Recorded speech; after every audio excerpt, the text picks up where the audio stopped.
휴대폰을 들고 있는 제 손이 떨렸어요. 화면에 떠 있는 문자 메시지를 다시 한번 읽었죠. 언니, 이번 달도 300만 원 보내주세요. 제 사업 자금이 필요해요. 시동생 민우였어요. 그런데 제가 이번 달에만 벌써 500만 원을 보냈는데요. 저는 김지예요. 올해 40살이고요. 결혼한 지는 15년째예요. 회사에서 과장으로 일하고 있고 월급은 600만 원 정도 받아요. 적은 돈은 아니지만 제 가족을 위해서만 쓸 수 있는 돈은 아니었죠. 남편 태준이는 작은 무역회사를 운영해요. 사업이 그렇게 잘 되는 편은 아니에요. 좋을 때도 있고 안 좋을 때도 있는데 안 좋을 때가 훨씬 많았어요. 그래서 사실상 우리 집 살림은 제 월급으로 유지되고 있었죠. 시어머니는 저희 집에서 30분 거리에 사세요. 시아버지는 5년 전에 돌아가셨어요. 시어머니는 혼자 사시면서 매달 생활비를 저희한테 받으세요. 150만 원이요. 국민연금도 받으시는데 말이죠. 그리고 시동생 민우, 32살이에요. 대학 졸업하고 나서 제대로 된 직장을 다녀본 적이 없어요. 늘 창업을 한다고 하면서 돈을 요구했죠. 카페를 한다고, 온라인 쇼핑몰을 한다고, 유튜브를 한다고 번번이 실패했어요. 그때마다 저희한테 손을 벌렸고요. 지난 3년 동안만 계산해 봐도 제가 시동생한테 보낸 돈이 2,500만 원이 넘어요. 처음에는 남편이 내 동생인데 좀 도와주자라고 해서 이해했어요.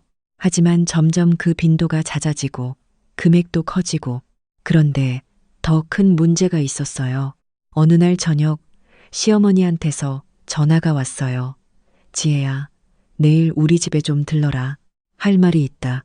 다음 날 저녁 일 끝나고 시댁에 갔어요. 시어머니가 거실에 앉아 계셨고 웬 서류들이 테이블 위에 놓여 있었어요. 이게 뭐예요, 어머니? 앉아봐라. 시어머니의 얼굴이 평소보다 더 딱딱했어요. 앉았어요. 시어머니가 서류를 제 쪽으로 밀었어요. 민우가 이번에 본격적으로 사업을 시작한다. 음식 배달 플랫폼 사업이래. 그런데 초기 자금이 필요하단다. 네, 불안한 예감이 들었어요. 5천만 원이 필요해. 너희가 좀 도와줘야겠다. 예? 5천만 원? 제 목소리가 높아졌어요. 어머니, 그게 무슨 말씀이세요? 며느리 된 도리가 뭐냐?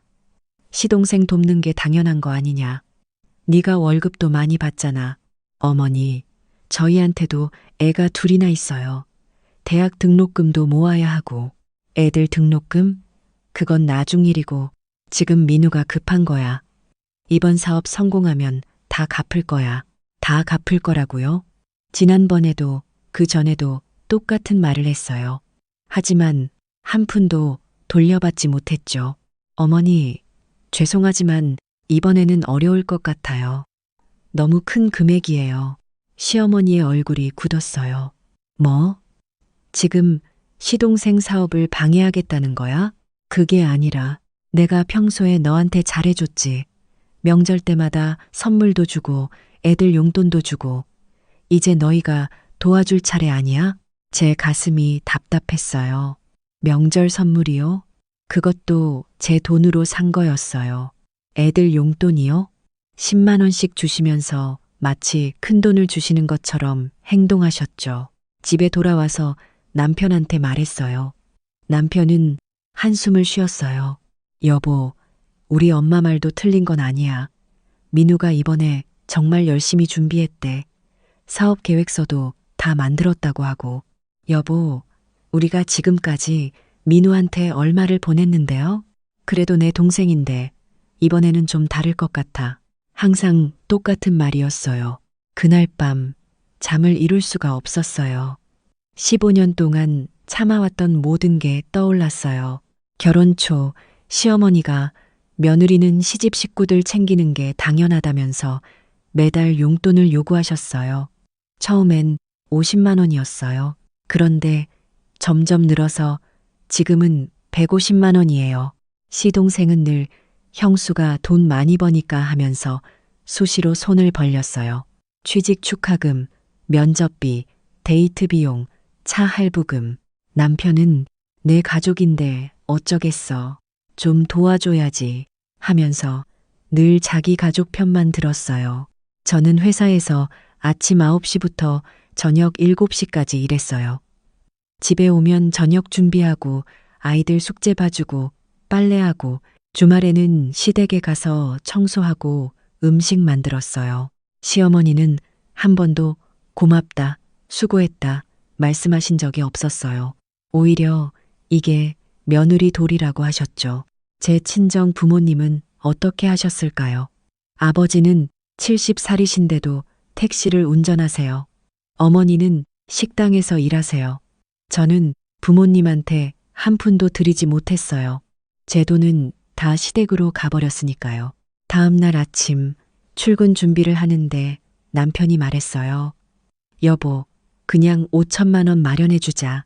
엄마도 계속 전화하시고 민우도 이번엔 정말 열심히 할 것 같아. 안 돼요. 뭐? 안 된다고요. 더 이상은 못 도와드려요. 지혜야, 지금 뭐 하는 거야? 우리 가족한테 이러면 어떻게 해? 당신 가족은 가족이고 제 부모님은 가족이 아니에요. 저는 친정 부모님한테 한 푼도 드리지 못했어요. 그런데 시댁에는 15년 동안 얼마를 드렸는데요. 그건 계산해 봤어요. 지난 10년 동안만 해도 2억 5천만 원이에요. 시어머니 생활비, 시동생 지원금, 명절 비용, 시댁집 수리비 다 합치면 그래요. 남편이 말을 잃었어요. 더 이상은 안 돼요. 저도 제 한계가 있어요. 회사에 도착했어요. 점심시간에 친한 선배 정민 언니가 물었어요. 지혜야, 얼굴이 왜 그래? 무슨 일 있어? 정민 언니는 저보다 5살 위예요. 변호사예요.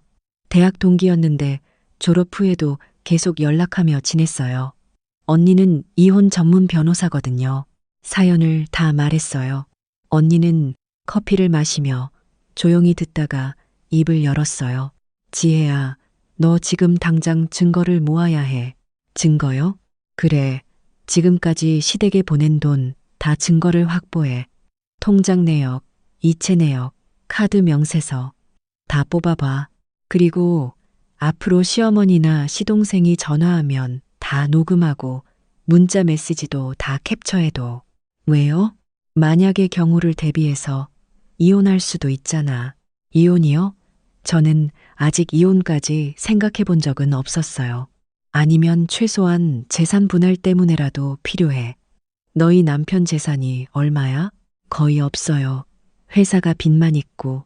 그럼 더더욱 증거가 필요해. 결혼 생활 중에 네가 번 돈이 다 어디로 갔는지 증명해야 나중에 불리하지 않아. 언니 말이 맞았어요. 저는 그날부터 은행에 가서 지난 10년간의 거래 내역을 모두 출력했어요. 카드 명세서도 다 모았고요. 그리고 휴대폰에 통화 녹음 앱을 설치했어요.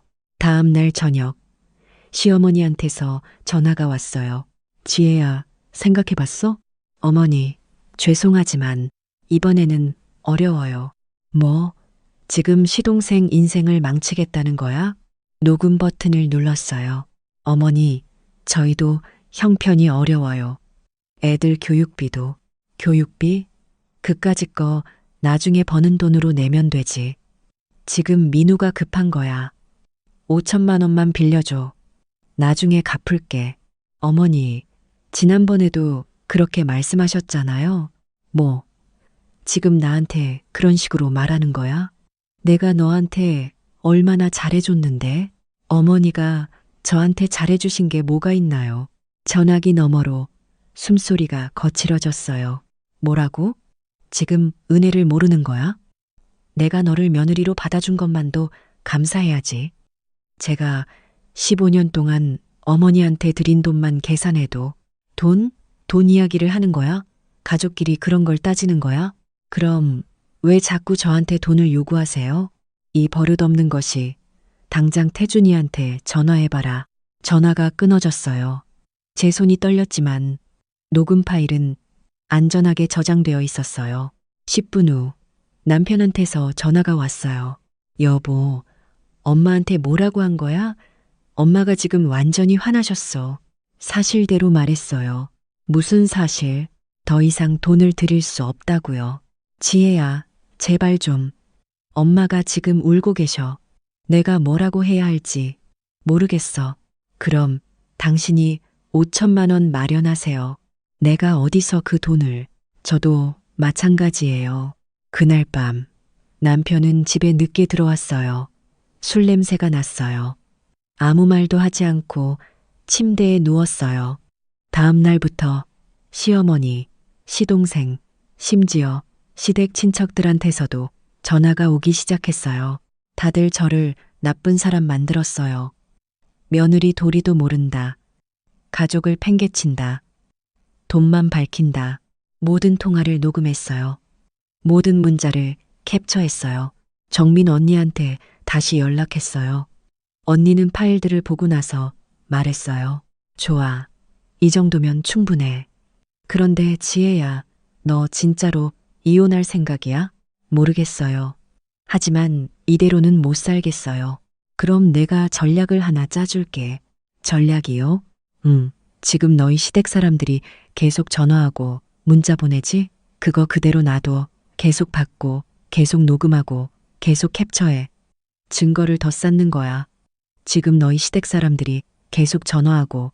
그런데 그게 무슨 소용이에요? 나중에 알게 될 거야. 그리고 한 가지 더. 너 남편한테 이렇게 말해봐. 내가 시댁에 보낸 돈 전부 재산 분할해서 빼겠다고. 그게 가능해요? 물론이지. 결혼 중 재산 형성에 기여한 정도를 따지는데 네가 번 돈이 전부 시댁으로 갔다면 당연히 주장할 수 있어. 게다가 너희 남편 재산은 거의 없잖아. 오히려 네가 유리해. 집에 돌아와서 남편한테 말했어요. 여보, 저 오늘 변호사 만났어요. 남편이 고개를 들었어요. 변호사, 왜? 재산 분할 상담 받으러요. 뭐? 지금 무슨? 제가 15년 동안 시댁에 보낸 돈 전부 계산했어요. 2억 5천만 원이에요. 만약 이혼하게 되면 이 돈 전부 제 기여분으로 인정받을 거예요. 남편의 얼굴이 하얗게 질렸어요. 지혜야, 이혼? 갑자기 왜 이혼 이야기를? 당신이 선택하세요. 계속 어머니 편만 들면서 살 건지 아니면 저희 가족을 지킬 건지. 나는 둘 다 지키고 싶어. 그건 불가능해요. 어머니는 계속 우리한테 돈을 요구할 거고 민우도 계속 손 벌릴 거예요. 끝이 없어요. 그날 밤 남편은 한마디도 하지 않았어요. 다음 날 새벽 3시 휴대폰이 울렸어요. 시어머니였어요. 지혜야, 지금 당장 여기로 와. 어머니, 지금 새벽 3시예요. 상관없어. 당장 와. 태준이도 데리고 와. 전화가 끊어졌어요. 남편을 깨웠어요. 여보, 어머니가 지금 당장 오래요. 시댁으로 갔어요. 현관문을 열자마자 시어머니가 소리쳤어요. 이 버릇없는 것들, 부모를 뭘로 보는 거야. 거실에는 시동생 민우도 있었어요. 얼굴이 벌레게 달아올라 있었어요. 형수가 나를 왜 이렇게 만들어요? 내 사업 기회를 왜 막는 거예요? 민우야, 나는 형수가 돈 많이 벌잖아요. 5천만 원쯤이야. 형수한테는 적은 돈 아니에요. 민우야, 5천만 원이 적은 돈이라고? 형수 월급이 얼마인데요? 1년이면 7천만 원 넘게 버는 거 나도 알아요. 제가 번 돈을 어떻게 알았을까요? 남편이 말했나 봐요. 시어머니가 소리쳤어요. 그래, 1년에 7천만 원이나 버는데 5천만 원도 못 빌려주겠다는 거야? 어머니, 저도 제 가족을 먹여 살려야 해요. 애들 교육비도 있고. 교육비? 애들이 뭘 안다고. 나중에 공부 잘하면 장학금도 받고 그러면 되지. 제 머리가 아팠어요. 어머니, 더 이상은 못 도와드려요. 시어머니가 갑자기 주저앉으며 울기 시작했어요. 이런 며느리를 봤나. 시어머니를 이렇게 괴롭히는 며느리를. 아이고, 내 팔자야. 남편이 제 팔을 잡았어요. 여보, 제발. 안 돼요. 집으로 돌아오는 차 안에서 남편이 말했어요. 지혜야, 제발 한 번만 도와주자. 이번이 마지막이야. 항상 마지막이라고 했어요. 이번엔 진짜야. 내가 엄마랑 민우한테 확실하게 말할게. 말씀만 하실 거예요? 행동으로 보여주세요.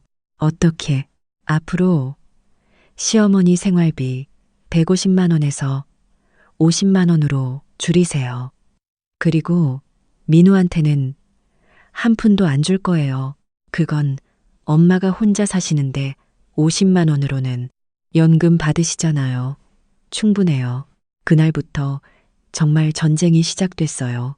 시어머니한테서 하루에 10통 이상 전화가 왔어요. 받지 않으면 문자가 폭탄처럼 쏟아졌어요. 며느리가 시어머니를 굶기네. 너 같은 며느리는 처음 봐. 하늘이 벌 줄 거야. 우리 태준이 인생 망쳤다. 시동생도 계속 연락했어요. 형수, 내 인생 망치면 책임질 거예요? 형수 때문에 사업 기회 다 놓쳤어요. 나중에 후회할 거예요. 심지어 시댁 친척들도 가세했어요.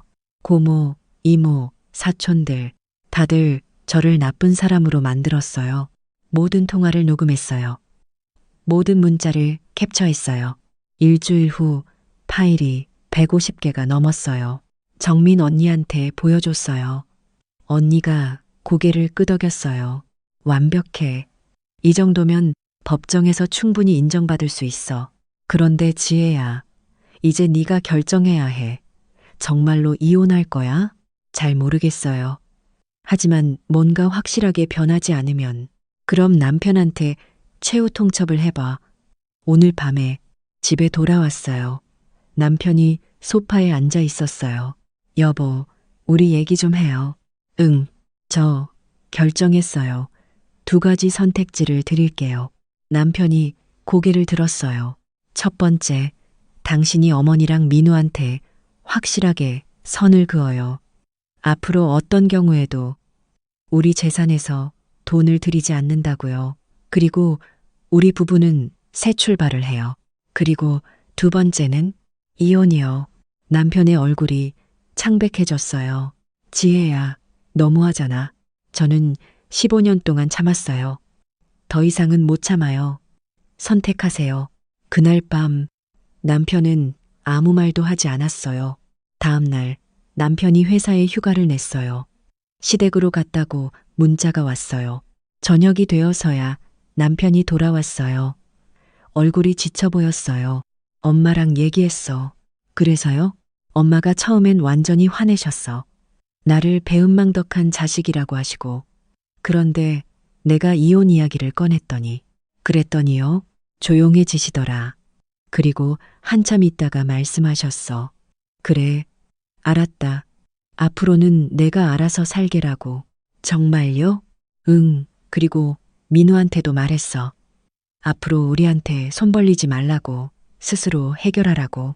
민우는 뭐래요? 욕하더라. 형이 배신했다고. 그래도 나는 확실하게 말했어. 더 이상은 안 된다고. 제 눈에서 눈물이 흘러내렸어요.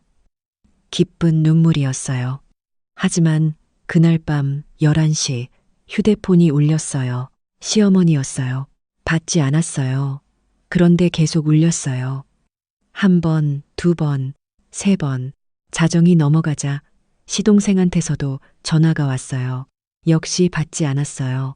새벽 1시 문자가 쏟아지기 시작했어요. 시어머니, 지혜야, 제발 전화 좀 받아라. 시동생, 형수, 나 진짜 죽을 것 같아요. 시댁 고모, 지혜씨, 어머님이 지금 울고 계세요. 새벽 3시 카운트를 해봤어요. 총 83통의 전화와 115개의 문자였어요. 남편이 깼어요. 뭐야? 왜 이렇게 전화가? 어머니랑 민우예요. 남편이 자기 휴대폰을 확인했어요. 남편한테도 같은 폭탄이 떨어져 있었어요. 내가 전화해 볼게. 안 돼요. 받지 마세요. 하지만 당신이 받으면 또 똑같아져요. 확실하게 선을 그어야 해요. 새벽 4시까지 전화는 계속 왔어요. 결국 남편이 휴대폰을 꺼버렸어요. 다음날 아침 출근하는데 시댁 앞을 지나쳐야 했어요. 혹시나 해서 다른 길로 갔어요. 회사에서 정민 언니한테 전화했어요. 언니, 어젯밤에 전화가 83통 왔어요. 뭐, 83통? 네. 문자는 115개요. 와, 이건 진짜 심각한데. 지혜야, 이거 법적으로 문제가 될 수 있어. 스토킹 방지법 위반이야. 정말요? 응. 지속적이고 반복적인 연락으로 상대방에게 불안감을 조성했으니까. 만약 필요하면 접근금지 가처분 신청할 수도 있어. 그 정도까지는. 일단 증거는 계속 모아둬. 그리고 남편한테 확실하게 말해. 이런 식으로 계속하면 법적 조치 취하겠다고.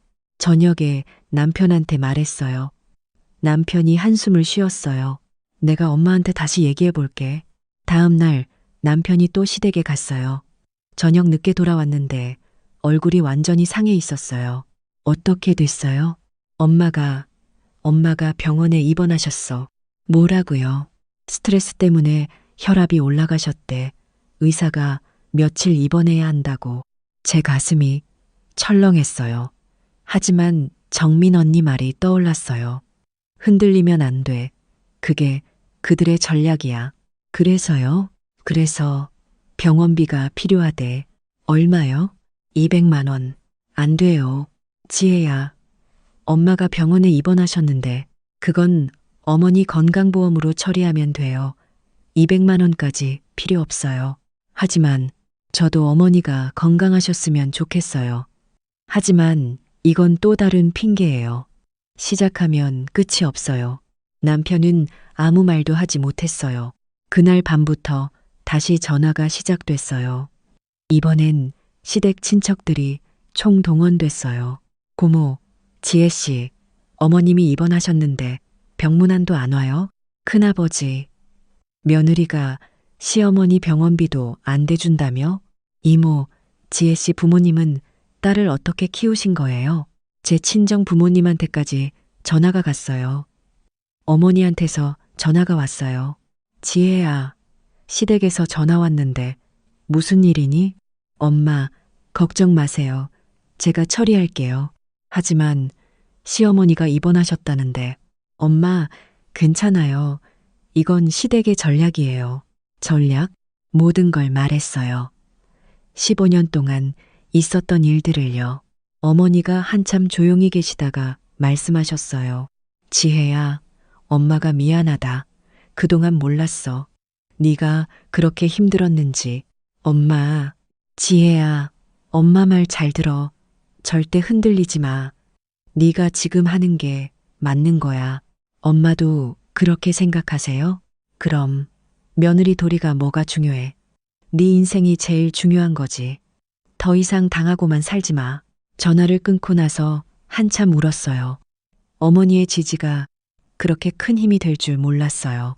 일주일 후 시어머니가 퇴원하셨어요. 그날 저녁 시댁 전체 가족 회의가 소집됐어요. 시어머니, 시동생, 고모, 큰아버지, 이모, 다들 모였어요. 저와 남편도 갔어요. 아니, 갈 수밖에 없었어요. 남편이 마지막으로 한 번만 가자고 해서요. 거실에 들어서자마자 분위기가 싸했어요. 시어머니가 소파에 앉아 계셨어요. 창백한 얼굴이었어요. 왔니? 네, 어머니, 앉아라. 앉았어요. 온 집안 사람들의 시선이 저한테 쏠렸어요. 큰아버지가 입을 열었어요. 지혜씨, 우리 가족이 뭐가 그렇게 잘못했나요? 어머님을 병원에까지 가시게 만들고 저는 형수, 시동생 민우가 끼어들었어요. 형수가 5천만 원만 빌려줬으면 나는 지금쯤 사업을 시작했을 거예요. 형수 때문에 내 인생이 망했어요. 민우야, 그건 고모가 말했어요. 지혜씨, 시어머니한테 효도하는 게 며느리의 기본 도리 아닌가요? 생활비 150만 원도 못 드리겠다는 거예요? 저는 가방에서 서류 봉투를 꺼냈어요. 이게 뭐냐? 시어머니가 물었어요. 지난 15년간 제가 시댁에 들인 돈의 내역이에요. 봉투를 테이블에 올려놓았어요. 두툼했어요. 큰아버지가 서류를 펼쳤어요. 그리고 눈이 커졌어요. 이게 2억 5천만 원. 네. 시어머니 생활비, 시동생 지원금, 명절 비용, 집 수리비, 각종 경조사비. 다 합치면 그래요. 방안이 조용해졌어요. 제 월급이 연 7천만 원이에요. 15년이면 10억 5천만 원을 벌었어요. 그 중에 2억 5천만 원이 시댁으로 갔어요. 거의 20%예요. 시어머니의 얼굴이 굳었어요. 그리고 이건 녹음 파일이에요. 휴대폰을 꺼냈어요. 지난 한 달 동안 시댁 식구들한테서 받은 전화 통화 녹음이에요. 총 237통이고요. 237통? 고모가 중얼거렸어요. 네, 하루 평균 8통씩 받았어요. 새벽 3시에도 전화 오고 밤 11시에도 오고 문자는 580개 받았어요. 서류를 한 장 더 꺼냈어요. 이건 변호사 상담 받은 내용이에요. 이 정도 반복적인 연락은 스토킹 방지법 위반이 될 수 있대요. 방안이 더욱 조용해졌어요. 저는 이제 선을 긋겠어요. 앞으로 시어머니 생활비는 50만 원만 드릴 거예요. 연금도 받으시잖아요. 충분하세요. 그리고 민우 씨, 시동생을 봤어요. 더 이상 도와드릴 수 없어요. 스스로 해결하세요. 형수. 그리고 만약 계속 이런 식으로 전화하고 문자 보내시면 법적 조치를 취하겠어요. 접근 금지 가처분 신청할 거예요. 시어머니가 벌떡 일어났어요. 이 버릇없는 것이 지금 시어머니한테 협박하는 거야? 협박이 아니라 정당한 권리예요. 저도 제 가족을 지켜야 해요. 가족? 우리가 가족 아니야? 가족이라면 서로 존중해야죠. 일방적으로 요구만 하는 건 가족이 아니에요. 큰아버지가 끼어들었어요. 지혜 씨, 좀 심한 거 아닌가요? 그래도 어머님은, 큰아버님, 제가 큰아버지를 똑바로 봤어요. 큰아버님은 어머님한테 한 달에 얼마 드리세요? 어머님한테 그건 제가 알기로 아무것도 안 드리시잖아요. 왜 저한테만 요구하세요? 큰아버지가 말문이 막혔어요. 고모님도 마찬가지예요. 이모님도요. 다들 어머님 자식이잖아요. 왜 며느리인 저만 책임져야 해요? 아무도 대답하지 못했어요. 시어머니가 주저앉으며 울기 시작했어요. 이렇게 배은망덕한 며느리는 처음 봐. 저는 일어났어요. 어머니, 저는 배은망덕한 게 아니에요.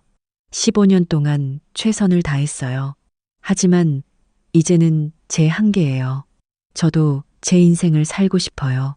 남편을 봤어요. 여보, 가요. 집으로 돌아오는 차 안에서 남편이 말했어요.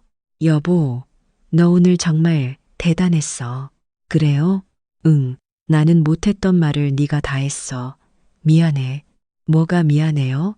내가 그동안 네 편을 안 들어줘서 엄마 편만 들어서 이제라도 알았으면 됐어요. 앞으로는 우리 가족을 제일 먼저 생각할게. 약속해. 그날 밤 휴대폰을 확인했어요. 전화도 문자도 없었어요. 다음 날도 그 다음 날도 조용했어요. 일주일 후 시어머니한테서 짧은 문자가 왔어요. 알겠다.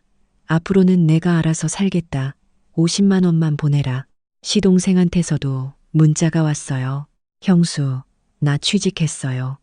작은 회사지만 월급 200만 원 받아요. 이제 형수한테 손 안 벌릴게요. 눈물이 났어요. 기쁜 눈물이었어요. 정민 언니한테 전화했어요. 언니, 성공했어요. 진짜? 어떻게 됐어? 모든 걸 말했어요. 언니가 웃었어요. 지혜야, 너 정말 잘했어. 이게 바로 신의 한 수였어. 신의 한 수요? 그래. 증거를 모으고 확실하게 선을 긋고 법적 근거까지 제시한 거 완벽했어. 언니 덕분이에요. 아니야. 네가 해낸 거야. 네가 용기를 낸 거지. 전화를 끊고 거울을 봤어요. 오랜만에 제 얼굴에 웃음이 있었어요. 그로부터 석 달이 지났어요. 시어머니는 정말로 50만 원으로 생활하세요. 가끔 전화 주시지만 예전처럼 돈 달라는 말은 안 하세요. 시동생 민우는 회사 다니면서 저축도 하고 있대요. 가끔 조카들한테 용돈도 주고요. 남편은 변했어요. 이제는 시댁 전화가 오면 우리 형편도 어려워 라고 확실하게 말해요. 저는 처음으로 제 월급으로 제가 하고 싶은 걸 해요. 저축도 하고 가끔 친정 부모님께도 용돈 드리고 아이들 교육비도 넉넉하게 쓰고요. 어제 어머니가 전화하셨어요. 지혜야, 엄마가 자랑스럽다. 엄마, 네가 참고만 사는 줄 알았는데 이렇게 당당하게 네 권리를 찾을 줄은 몰랐어. 역시 내 딸이야. 엄마, 고마워요. 지혜야, 기억해. 여자도 자기 인생의 주인공이야. 누구를 위해 희생만 하는 게 미덕이 아니야. 네, 엄마. 오늘 아침 거울을 보면서 생각했어요. 15년 동안 저는 좋은 며느리가 되려고 애썼어요. 하지만 정작 저 자신은 잃어버렸죠. 이제는 알아요. 좋은 며느리보다 행복한 나가 더 중요하다는 걸요. 변호사 친구 정민 언니가 말했어요. 지혜야, 이건 정말 네 인생의 신의 한 수였어. 맞아요. 이건 제 인생의 신의 한 수였어요. 그리고 여러분도 기억하세요. 가족이라는 이름으로 당신을 힘들게 한다면 당당하게 선을 그으세요. 그게 당신의 권리예요. 저는 이제 행복해요. 진짜로요.